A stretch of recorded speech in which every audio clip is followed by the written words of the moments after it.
The fishing here, I I truly enjoy as much as I did out west. I mean, I'll go out west again because I do enjoy it.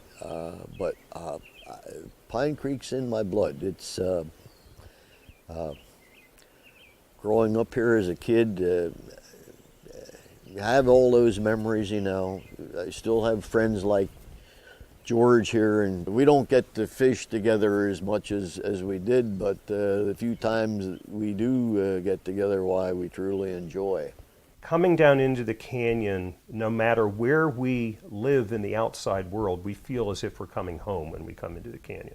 Absolutely. This camp is located directly below Harrison Lookout. My great-grandfather acquired the property, to the best of my knowledge, probably around 1880, 1885, somewhere in there. My great-grandfather was William A. Stone, who was governor of Pennsylvania, and was born only about 10 miles from here. Just the serenity, the beauty of the area is enough to just fulfill everything I need coming through here. My great-grandfather came here in 1817. He came in and lived along Pine Creek. He was a shingle maker. He made shingles out of the free-fallen pine trees that were along Pine Creek. And later he settled halfway between Morse and Wellsboro at a place now called Broughton Hollow. I was born October the 14th, 1925, 2.5 miles south of Morse on Route 287, in an old farmhouse. Well, I was brought up on a farm. I went to a one-room school for 8 years, and life back then was a lot different than it is today. One year we were snowed in. We couldn't get to Wellsboro with any vehicle. The only way was by horse.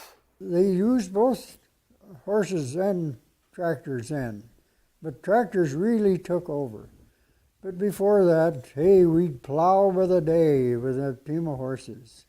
Had about 3 cows, a couple pigs, flock of chickens, a bunch of kids, apple trees.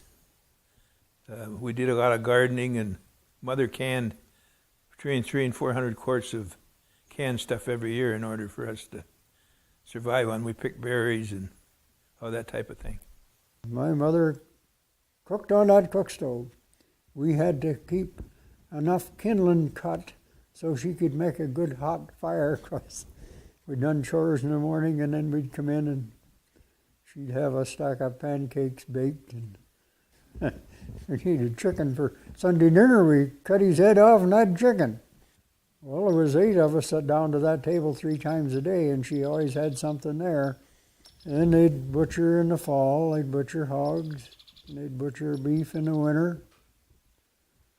And of course, like we talked about, we hunted a little bit, and that was rabbits, squirrel, a pheasant once in a while, a few grouse. That was the food. Before we went on the farm, things were pretty rough. And I remember we ate a lot of beans, we ate a lot of Johnny cake. That is cornbread, and we always put milk on our cornbread. Well, I graduated from high school in 1932, 17 years of age. At that time, even a man with a family couldn't even get a job, so pretty hard getting a job. And I worked around for farmers for $1 a day. I really don't have too many regrets about living in the Depression, other than I know we didn't have anything. Christmas time, we usually get an orange and maybe a couple pieces of candy in our stocking. And we didn't have a lot of earthly things, but we had a lot of love among our family members. Well, it was during the Depression. My father worked in the railroad, and I think it was only one day a week, and it got pretty rough. They heard about this hotel being available, so he bought it. We had to rely on the welfare system to get some money and help pay for our bills. And that is the reason why my 2 older brothers, when they had a chance, and myself, we joined the CCCs, and with that money going to them helped. There was the Civilian Conservation Corps, but commonly known as the CCCs. Anybody want you to say the CCCs? They were primarily to help boys like me and thousands others that were on welfare and couldn't find a job. You could join the CCCs. There was 4 of us boys, and he said, none of you boys are going to work in the mines. He said, I'd rather have you on the bread line than have you work that mines. When the sergeant turned this over to that officer, the officer was nice. He said, welcome to, you are now members of CCC Company S90, located at Cedar Run, Post Office Cedar Run at Latonia. Well, the first winter, we helped build the Thompson Hollow Road. All pick and shovel. It's probably 2 or 3 miles across. We didn't know what bulldozers was at that time. Everything was pick and shovel, and it was a cold winter. And it got that winter down as low as at least 30 below zero. And we had to ride to work in back of a truck which had a canvas top, but it was cold, ride back to work and back. And so we spent about all winter working on this Thompson Hollow Road. I worked for about a year in the mines, and then I found out about CCs. And then I went to CCs and here in Pennsylvania, and ended up in Darling Run CC camp down there at Ansonia. We used to, down there at Darling Run, go out and pick these here acorns. Yeah, and we'd always look for a straight tree, very little branches on the bottom of it, and pick the acorns up and under them, because if you got a straight tree without hardly any branches on, you was getting in timber. And we used to do pine trees the same way, and they used to ship this out to Clearfield, and they planted them, raised them, and they sold them the world over. I'm thankful that there was a CCCs. It did a great service to our country, both ways, doing all the work outside. But the thing that got me, I liked the most, seeing the young boys come in and actually leave as men. They're the ones, the CCC camps are the ones that built all these roads around these mountains at lookouts. You know, all the lookouts we have in the mountains, all through. There were camps on up the creek too. At Slate Run, I think there was a camp. But they're the ones that built these roads that take you out to the tops of these mountains for the lookouts. They're beautiful if you've ever gone up there. We had a one-room school with 8 grades in it up here where our township building is now. So by the time you've heard it 12 times, I think you pretty well understood geography and your math and so forth. So it was reading, writing, and arithmetic in those days. You learned a lot in a little schoolhouse like that. Well, the school was just about 200 yards away. And I never started the school till I heard the bell ring. When the bell rung, I'd start running, and I was never late. So we were here basically June, July, and August. And there was no plumbing facilities in the house, and we had a wood stove. And my mother would cook on that wood stove, you know. As far as we kids taking a bath, we'd go out here in the creek, you know, and just take a swim. We had an old twin holer out back, you know, there was no inside facilities. And yet, I remember the meals that my mother cooked in that wood stove, and they were absolutely fantastic. We went swimming.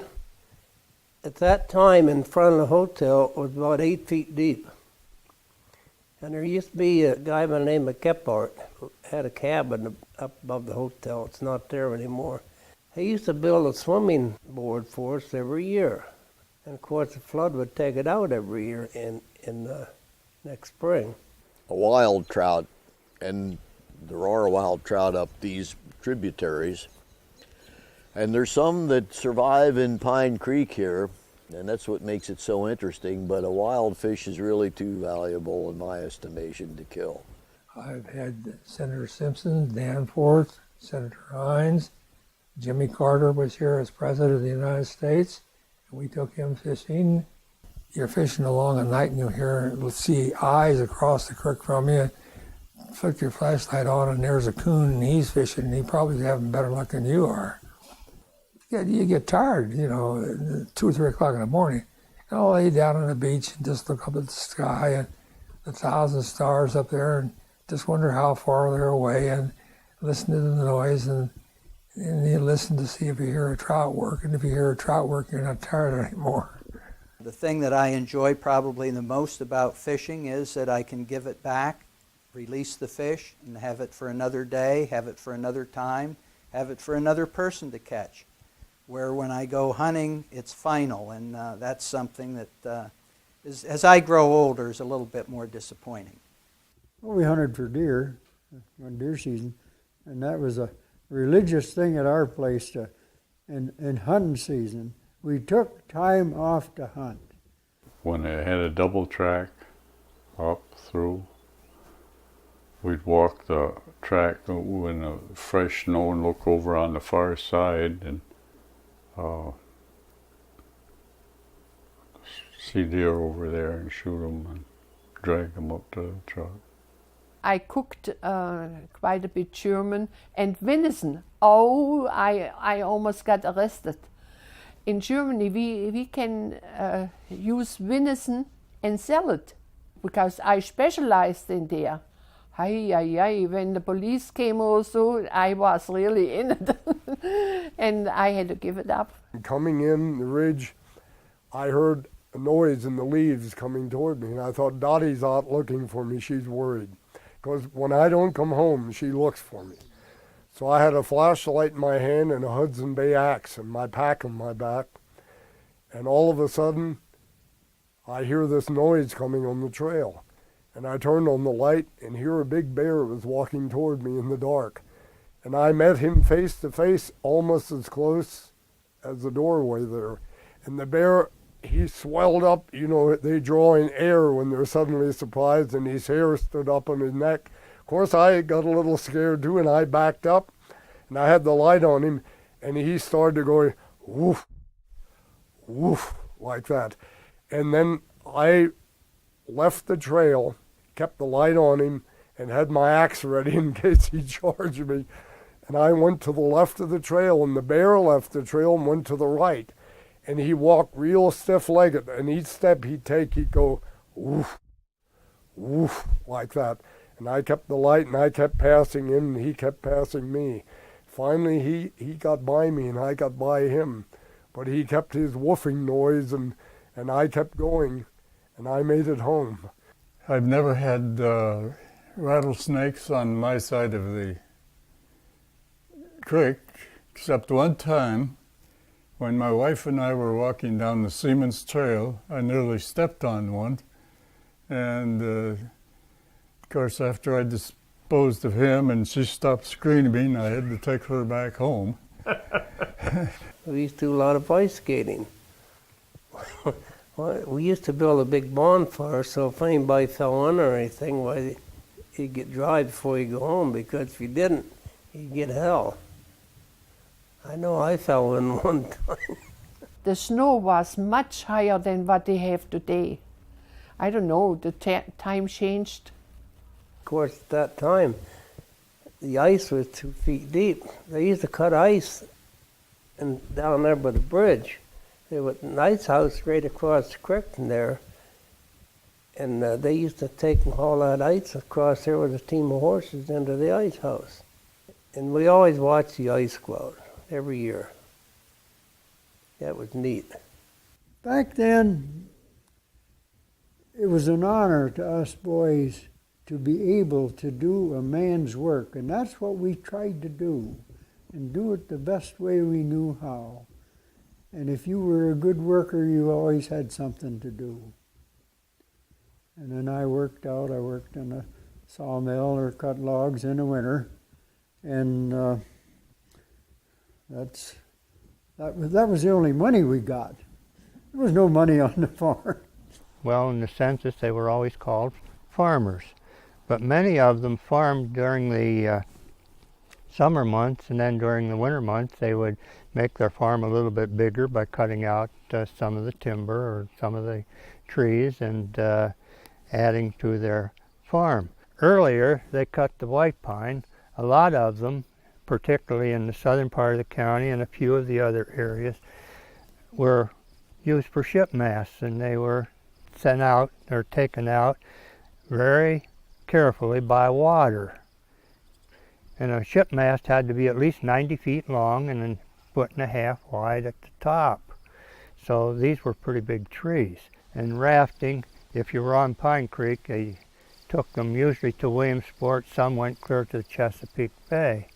A lot of the lumber that was used to build Williamsport, Baltimore, Philadelphia, that whole Susquehanna River, Chesapeake Bay area came from this area. Logging contractor, he was a subcontractor for Patterson Lumber, and we cut tracts of land that Patterson bought the timber off from.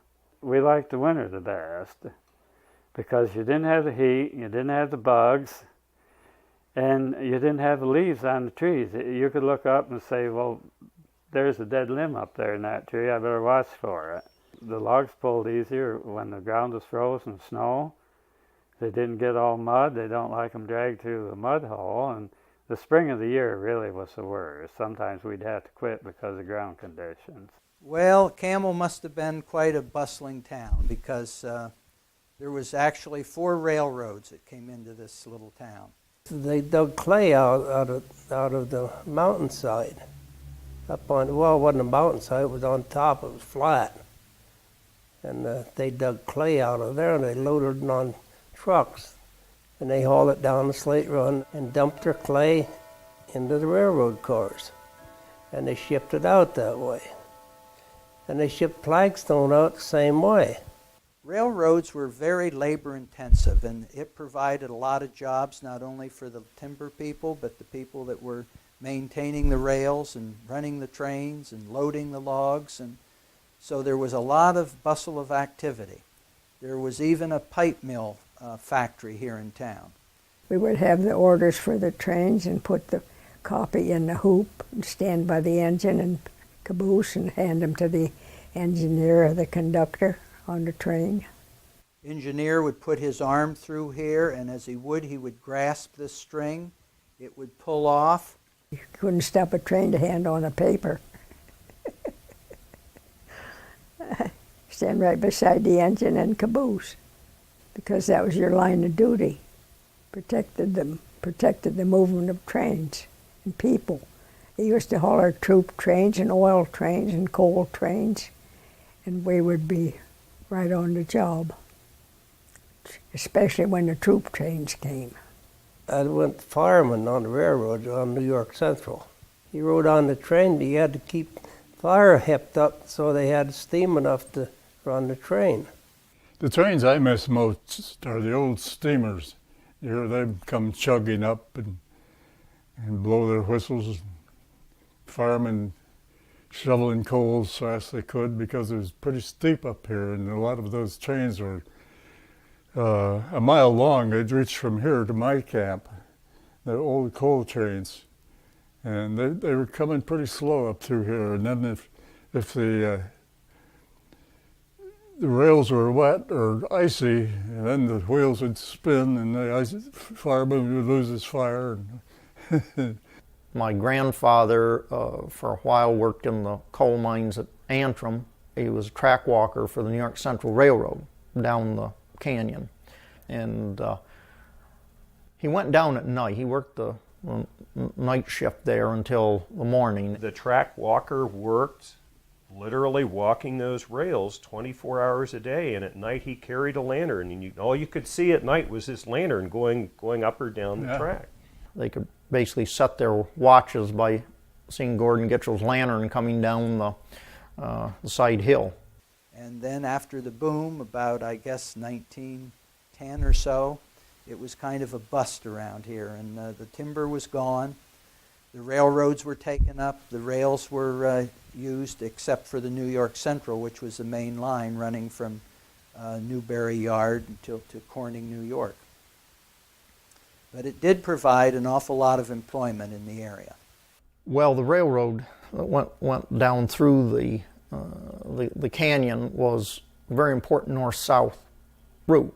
It ended, from Jersey Shore to Wellsboro Junction, and what happened in 1988, Conrail, for whatever reason, and really the reasons are somewhat baffling to everyone concerned, decided to take the rails out of the canyon.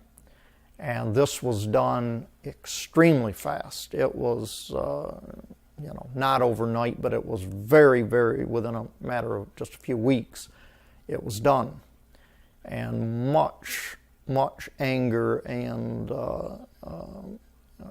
dislike of Conrail as a result of that. Well, it's pretty sad. Yep, no more trains, no more gangs along the road or anything. Yes, it was a big loss. Loss for everybody. Of course, we are right in an area where there was so much coal mining that went on. And as a child, I didn't understand that when we would go south through Morris, oh, look, the stream it was really golden almost. And I thought it was quite exciting. Well, of course, now I realize what was happening. When we first started 17 years ago, it was absolutely dead. There was nothing in Wilson or Babs Creek. No insects, no fish, nothing. And now they've come back. It's sort of great to see what nature can do. If you give nature a chance, it will bring things back to life that you couldn't afford to do. Money-wise, there's no way to do it, but nature can do it. We have to clean it up. We have to clean it up and keep it clean as we can. And that's what we try to do on Pine Creek. Let nature do it. Yes, I've served on the board of directors of the North Central Pennsylvania Conservancy.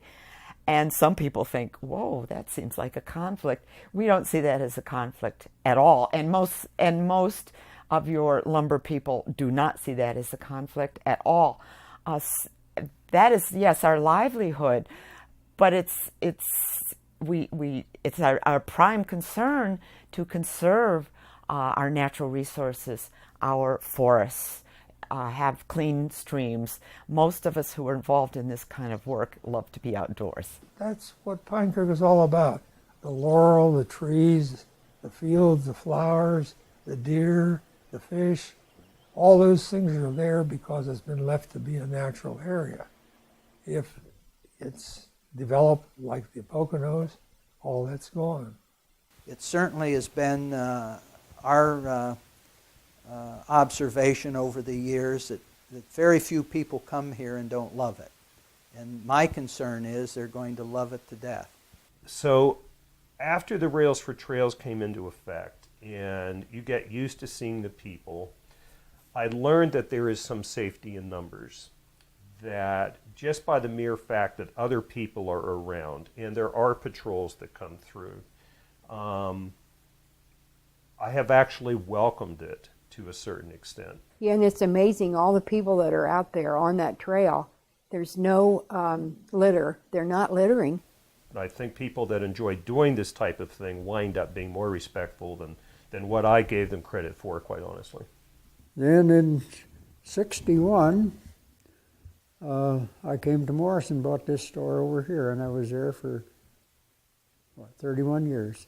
It was your duty to run a successful business so that if the fire company needed a little money, you could give it to them. I never had very much extra, but that's how it was.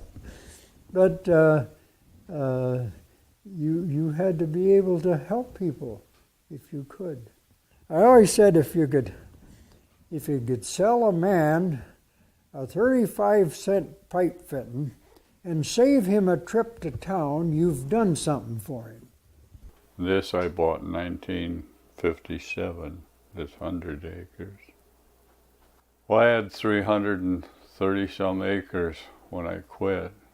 If you like sheep, they're good to have. A lot of them gone out of the raising sheep on account of the coyotes. Coyotes catch the little ones and kill them. I've killed, I think, 5 or 6 coyotes in the few past years. There's a lot of easier ways to live, but I enjoyed it. I can't imagine living anywhere else. Me either.